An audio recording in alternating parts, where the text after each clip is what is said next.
Would you like to learn how to interpret the Hierophant when it shows up in a reading? Stay tuned for 3 real-world examples. Hi everybody, I'm Sue Allen Clayton. Welcome to my channel where we're learning how to read tarot one card at a time. In this video, we're diving deep into the Hierophant. I'll be showing you how I interpreted this card in 3 different readings so that you can more confidently interpret it when reading for yourself or others. In reading number 1, we'll look at how a woman can make more money in her business. In reading number 2, we'll try to figure out whether a woman should give her boyfriend a second chance. And in reading number 3, we'll help a woman determine if she's psychic. I will be using the Radiant Rider-Waite Tarot, and there's a link below. I have to admit that the Hierophant is one of my least favorite cards in the tarot deck, although, as you'll see, it plays an important role in our readings. The Hierophant is a male religious figure who is based on the Pope and the Catholic Church. He's all about following the rules, rituals, and doctrines of traditional religion and other institutions in society. The Hierophant is wearing a 3-tiered crown, which is also the papal crown. The crown, as well as the 3 robes, which are red, white, and blue, represent the subconscious, conscious, and higher self. In his left hand, he's holding a cross, which is known as the bishop's staff. It has 3 crosses, one above the other, and this is the cross reserved for the Pope. The 3 fingers on his right hand are pointing upward, which is a religious blessing and represents the Father, Son, and Holy Spirit from the Christian religion. The keys at his feet are based on Jesus, talking about unlocking the keys to heaven. Today, the meaning of the Hierophant has expanded beyond religion and can apply to institutions of higher learning or even government, or represent seeking guidance from teachers, mentors, or guides. The Hierophant can also represent the need to conform and adhere to societal norms, which people can find to be either comfortable or stifling. For instance, you might appreciate the fact that your church condemns homosexuality and believes it's a sin, but it's not a fun philosophy for people in the LGBTQ+ community who are told that they will be burning in hell for eternity. The Hierophant can also symbolize a teacher, as we can see by the 2 disciples or students at his feet.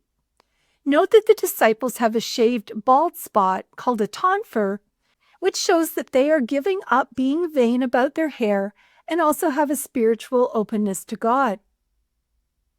I just finished reading a novel in which one of the main characters joined a cult, and the leader, who was a psychologist there to supposedly help women to achieve their goals, shaved their heads on the first night because she said that spending time styling their hair showed vanity and they should be spending their time following her program. When the Hierophant shows up in a reading, he can signify rules, structures, laws, boundaries, and traditional values that you need to follow within your community. These can be for the greater good. For instance, we want to know that our doctor went to medical school or that the plumber who comes to our house is licensed and knows what he's doing. Society also functions a whole lot better when we obey basic rules and stop at red lights, drive on the right side of the road, and pay for our groceries using legal tender instead of live chickens. The Hierophant also represents rules in an institution which are based on tradition but might not make much sense to you. For instance, you must be male to be a pope or a priest in the Catholic Church. In addition, in most Catholic churches in the Western world, priests are not allowed to marry and must be celibate. One of the issues with the Hierophant is that you can be excluded if you don't follow the rules. One example is the Amish church, who will shun or ostracize baptized members who break their rules and refuse to repent. This can be for what we would consider minor infractions, such as not dressing in an approved manner or using technology, or for larger sins such as committing adultery or marrying a non-Amish person. The Hierophant can indicate both religious and non-religious rituals. Religious rituals include baptisms, bar mitzvahs, marriage, and funerals. Non-religious rituals would include a graduation ceremony, the Day of the Dead celebration, or hanging your stockings for Santa on Christmas Eve. When the Hierophant shows up in a reading, he can represent a teacher or a mentor in your life. He can be a symbol of education or learning. It might mean that it's time for you to go back to school or for you to take other actions to develop emotionally or spiritually. Finally, the Hierophant can also represent your father or a father figure in your life. When reading tarot, context is important, so the meaning can vary depending on where it shows up in a reading. If you want to take an in-depth look at this card's symbolism and history, which I highly recommend, please check out my video about the Hierophant and the link below. Our first reading is called Business Income, and I'll post the link to the full reading below. This question was posted anonymously online by someone who I will call Jillian. Her question was, how can I make more money in my business? She didn't share any other details about what type of business she was running. Card number 1, the Hierophant, looked at the challenges that Jillian faced in making more money. Card number 2, the Six of Swords, looked at the lessons that Jillian needed to learn. Card number 3, the Ace of Swords, looked at the next steps that Jillian could take to increase her income. The interesting thing about this reading is that we have the Hierophant and Two Swords cards. As we just discussed, the Hierophant is about following the rules. Swords are about communication and ideas. So I think it's time for Jillian to do some serious thinking about her business and whether she's following the rules for success. Swords are also about cutting to the truth and cutting away things that are no longer working. I think of the expression cutting the fat or trimming the budget to mean that Jillian needs to figure out what is important and what can be cut away. Card number 1, the Hierophant, looked at the challenges that Jillian faced in making more money. One of the things the Hierophant can represent is a teacher or mentor in your life. The message for Jillian is that, to make more money, she needs to find an advisor and follow their rules. Of course, the question becomes, exactly which advisor does she select? Because there are a lot to choose from. She could take a business course at a local college and ask to work with a professor. She could hire a coach, or she could look into government resources run by the Small Business Administration. She might also need to hire someone specific, such as an attorney or accountant, to help her with specific problems. For example, an accountant could help her figure out that she's losing money because her pricing is not covering her costs. The Hierophant's all about following the rules and not doing things differently each time. This indicates that Jillian needs to create structures and systems so that she does things the same way, in the same order, every time. That's one of the reasons that franchises are so successful. I won't say that McDonald's has great food, but every time you go there, you know that your Big Mac and fries are going to taste the same, whether you're in Times Square in New York City or in rural Ohio. That's because McDonald's build their Big Mac from the bottom up, beginning with a bun, followed by specific amounts of dressing, onion, lettuce, and cheese, then another beef patty, middle bun, etc. They would waste a lot of time and create an inconsistent product if McDonald's slapped the lettuce and onion wherever they wanted, or if they used whatever kind of cheese they were in the mood for. So instead of American cheese, you might bite into Swiss or mozzarella or blue cheese. Jillian likely hasn't done this in her business. For instance, she could create email templates for common occurrences rather than rewriting them every time. She could also create procedures for ordering products and paying bills. This would make her business run more efficiently. The other message of the Hierophant is that Jillian has to act like she's in charge, because she is. The Hierophant doesn't back down or accept excuses. The decision that Catholic priests should be celibate was made in 1139 AD, almost 900 years ago. They haven't backed down from those rules, despite, in my opinion, many good reasons to change them. Jillian has to take ownership of the fact that she's the boss. She needs to claim her authority and make sure that her employees follow directions. The Hierophant tells us that there are several challenges that Jillian has to deal with. These include finding an appropriate advisor, creating a structure so that things are done efficiently and consistently, and embracing her authority and acting like a boss. Card number 2, the Six of Swords, looked at the lessons that Jillian needs to learn. The first message has to do with setting the direction of her business. On the boat, we have the ferryman and 2 passengers, a child and a shrouded person who I believe represents Jillian. The ferryman would have been paid for his services, so he's not invested in the journey, but he is setting the direction. In a business sense, this might be a key employee or her accountant who's been tasked with setting the direction of the business, but without any oversight from Jillian. She's got 6 swords in front of her, which can represent decisions that she needs to make. Yet she's sitting passively and letting a paid employee steer the boat. I've seen this happen a lot in businesses, mostly with women, where they doubt their ability and rely on a key employee who might be bossy or aggressive or a know-it-all to make business decisions and potentially even steal from them. Just because they're being paid doesn't mean that they've had your best interest at heart. The overall lesson is that Jillian needs to make some changes. She needs to leave the past behind and move in a different direction where she can do things differently. Card number 3, the Ace of Swords, looks at the next steps Jillian should take to increase her income. The Ace of Swords shows us that Spirit is giving Jillian the gift of clear, logical thought. The next steps for Jillian require her to be objective and seek the truth. This is not the time for Jillian to make decisions based on her gut feeling. She needs to look at the facts. For instance, instead of believing that item A is her best-selling product and making decisions accordingly, she needs to look at her accounting system and verify that her assumption is true. Jillian also needs to look logically at her business and consider cutting products or services that are not profitable. I'm a big fan of the TV show Restaurant Impossible, where Chef Robert Irvine visits a failing restaurant. One of the first things he does is look at the menu, which is often huge, and calculate the cost of each menu item.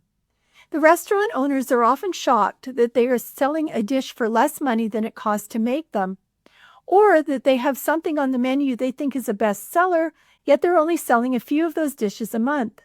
This is the kind of analysis that Jillian needs to do next. Swords are about cutting. The next step is for Jillian to cut out people, products, services, and expenses that are not helping her increase her income. The final message from the Ace of Swords is about communication. Jillian needs to focus on communicating information about her business. This might be through advertising, marketing, public relations, or maybe creating a podcast or YouTube channel. The right hand is the hand of giving, so I think that Jillian should be creating these herself and using her voice to sell her product. Our second reading is to determine whether a woman should give her relationship a second chance. Here's the background to this reading, which was requested online by a woman who I'll refer to as the querent. Her boyfriend, who I called Kyle, took a job overseas a few weeks beforehand, and the couple officially split up at that time, although the querent didn't specify the reasons beyond his move. However, she admits that she misses Kyle terribly, is an emotional mess, and can't bear the thought of being with anyone else. For the past 2 weeks, Kyle has been calling her every day. He says that he wants to move back home and get back together. Her question is, should Kyle and I get back together? I've linked to the entire reading in the comment. She used a 3-card spread. The first position represented the self, and she drew the Hierophant. The second position represented the situation, and she drew the Ace of Cups. The third position represented her challenges, and she drew the 5 of Swords. Let's look at the first card, the Hierophant, which represents the querent. The Hierophant is a very traditional card. Although the querent doesn't mention if they're married, I think that the querent would be very traditional. I expect that she would be either legally married or at least in a very serious relationship. She would have traditional expectations for her relationship where Kyle is the head of the household, that he takes care of her, and that he is faithful. So having Kyle accept a job in a different country would have been incredibly upsetting because it's a break from tradition and societal norms, not to mention a complete surprise. I think there would be a strong pull to get back with Kyle because being part of a couple is a very traditional thing to do. Hierophants, like the querent, can be rigid rule followers and are not exactly free thinkers. If you are taught that males need to be circumcised when they're 8 days old, you do that. If you're taught that adultery is a sin, you expect your partner to be faithful. If you're told that everyone in your fraternity needs to binge drink, you follow along and don't worry about getting alcohol poisoning, and you do it without question. I think this is partially why the couple split up. The querent is traditional, probably somewhat rigid, and expects that she and Kyle will follow societal norms, which include being part of a couple. The querent wasn't willing to be flexible and viewed Kyle taking a job overseas as a deal breaker because it was outside of social norms. This violated her plan, which was to spend her life in her small town near her family for the rest of her life. There's one other piece in this if we jump forward to the Five of Swords, which represents challenges. We'll talk more about it in detail in a minute. My interpretation is that Kyle, shown in green, is manipulative or deceptive. This is not something that the querent considered because, with her traditional and rather rigid views, couples are honest with each other. The idea that he would deceive her is probably not even part of her worldview because that's not how husbands or boyfriends should act. Given her traditional views, I don't think that she could forgive this deception and be willing to get back together. Card number 2 is the situation, and the querent drew the Ace of Cups. Aces are about new beginnings that are given to you as a gift from Spirit.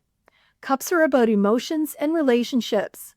So when the Ace of Cups appears in a reading, it signals a new step in the relationship. In this case, the situation is that the querent is overflowing with love and full of hope for the future. I feel like the querent is expecting that Kyle's return from overseas will be a new beginning for them. She feels like he has learned his lesson and no longer wants to be apart. I also believe that this card represents promises that Kyle is making to the querent. Look at the direction of the hand. It's almost like it's extended from the Five of Swords to the Hierophant. I think Kyle is telling the querent what she wants to hear, even though it's not true. The Ace of Cups is the most ornate of the aces and the only one that contains religious symbols. Kyle knows exactly what to say to fit in with the querent's traditional views. He knows that she'd appreciate the dove and the wafer and the 5 streams of water that can represent the 5 wounds of Christ that he suffered during the crucifixion. So we have 2 new beginnings. The querent, who is viewing the relationship as being full of love, and Kyle, who is pretending to be something he's not. Card number 3 represents the challenges, and the querent drew the 5 of Swords. There are 3 people in the 5 of Swords. The man in green seems to be the one in charge of this scenario, and I assume this to be Kyle, especially because it sounds like the querent did not want the relationship to end, and Kyle is the one reaching out to her. To me, he looks like the bully who is doing everything possible to get his own way. He is smirking despite the fact that the other 2 people are retreating. He appears to be very pleased with his efforts to steal their swords, and we're not seeing any kindness or empathy. It's hard to fight in a 2-against-1 situation when your opponents are holding swords, so there was probably some level of deception involved.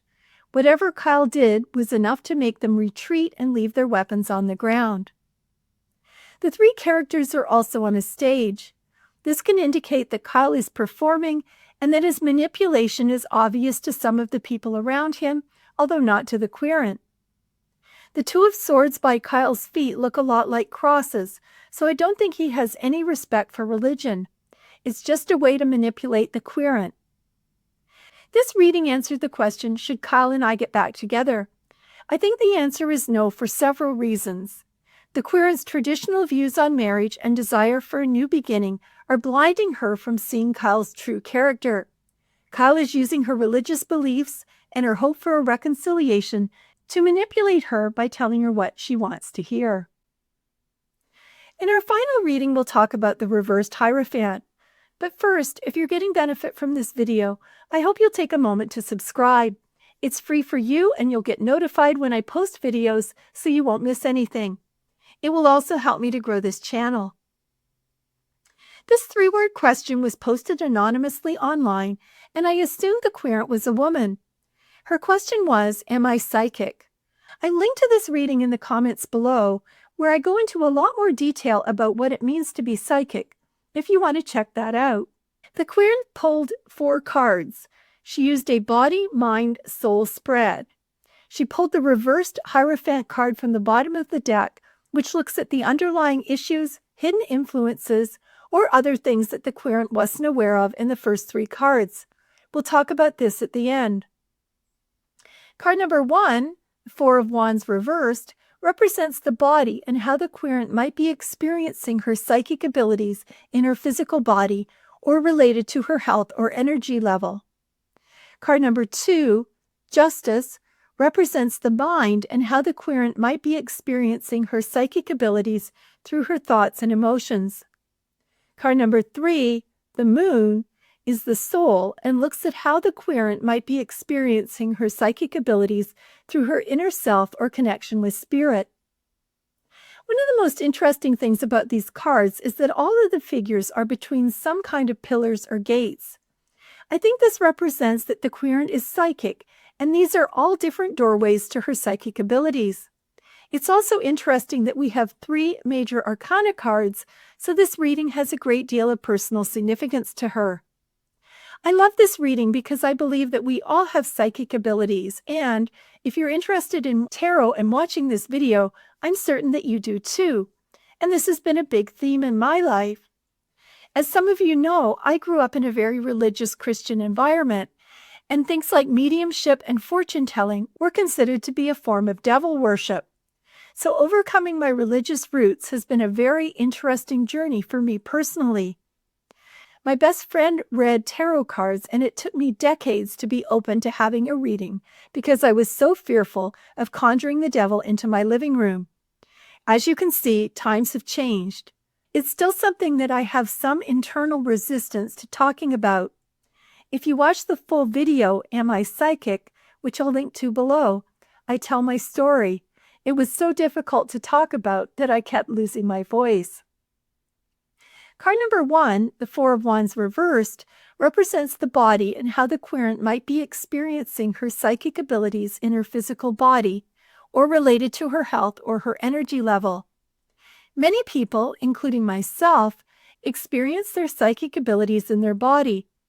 For me, it means literally feeling other people's pain or emotions. This is extremely confusing if you don't know what's happening. Why do you feel great one moment and then moments later have a stomach ache or feel overcome by anxiety or fatigue? Unless you understand what is happening, it makes no sense. In the upright position, the 4 of Wands is a card about celebrating in a community forum. In terms of psychic abilities, in an ideal world, I can see a querent psychic gifts being supported, recognized, and celebrated in a community in a way that energized her body and improved her health. But that's not the case in this reading. The 4 of Wands reversed tells us that the querent is experiencing some sort of psychic stuff in her body. She is somebody who doubts her ability, feels like she's on shaky ground, and is feeling very alone and unstable. Card number 2, Justice, represents the mind and how the querent might be experiencing her psychic abilities through her thoughts and emotions. Justice is a very rational, linear thinker. She's all about clarity, truth, and balance.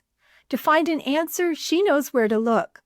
To figure out if she feels psychic, the querent has to think about her thoughts differently. She has to learn to touch her thoughts, even when they can't be verified as the truth. For instance, a thought passes through your mind that you need to call your child because you don't feel like they're safe. You feel that in the pit of your stomach, but you know they're at school, although with mass school shootings that doesn't guarantee they're safe, and you talk yourself out of it because that thought makes no sense. I feel like the querent is struggling to explain her psychic abilities because she's trying to apply logic. I think this explains the pillars in all of the cards.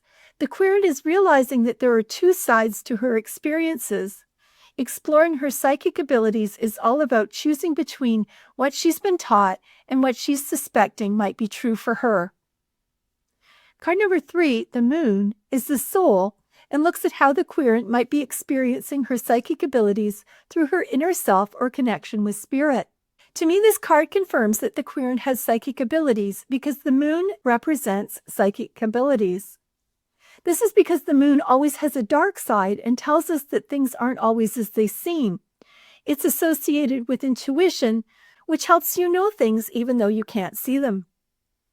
The moon also represents fears, illusions, mysteries, things that are hidden, and the unconscious. Once again, we see a card with 2 choices. Emerging from the water is a crayfish. The crayfish represents the primitive parts of our brain. He's emerging from the water, which represents our unconscious, onto land, which represents consciousness. There's a vertical path that divides the card in half and winds its way from the water over the green grass and into the pillars. On our left, we see a brown dog, which is tame and civilized. On the right, we see a yellow wolf, which is wild and uncivilized. The querent can choose which path she wants to follow. Does she want to trust her inner self and her psychic abilities, which is pretty scary and not socially acceptable?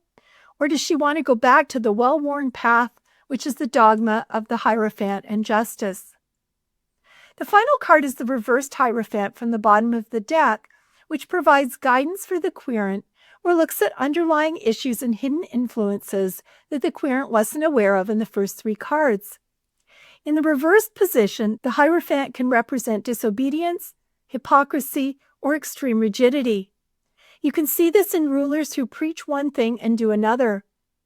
I'm filming this in March 2025, and a current example are the 2 leaders of the United States government, elected President Donald Trump and his unelected sidekick, Elon Musk. Republicans claim to be the party of family values, yet Donald Trump has 5 children with 3 wives, and Elon Musk fathered 14 children with 4 different women, only one of which he's been married to. However, they hold the rest of the country to a different standard of morality. The reversed Hierophant can also represent following the letter of the law instead of the spirit of the law. For instance, you follow the church's teaching that Sunday is a day of rest and refuse to feed your children or animals. The reversed Hierophant can represent a crisis of faith. It can be a time to get rid of rules and traditions that are not working for you. It can also represent transformation, when someone loses their harshness and becomes more emotional and compassionate. Finally, it can mean that it's time for you to stop playing it safe and break some rules or rebel. So how does this relate to the underlying issues about the querent? I'm guessing that she has a religious background that is not supportive of people who are psychic. The querent may also know that she has psychic abilities and is afraid that she will end up getting shunned. Or she is interested in exploring her psychic abilities and very concerned that she will summon the devil. I can say from my experience that this is a very hard barrier to cross when you've been taught that religion is about following the rules and you choose to go against what you were taught and look inward for answers. The reversed Hierophant tells us that the querent is on a new path. She's looking to break away from the rules and traditions of formal religion and find her own way. This is represented by the fact that the 2 disciples are now above the religious figure. They are no longer kneeling before the Pope and blindly absorbing his teaching. Like the querent, they are forgoing blind obedience and have found their own way. I hope that seeing the Hierophant in these readings will help you interpret it when you're conducting a reading. Please leave a comment if you'd like to share your experience. Thanks for watching, and I'll see you next time.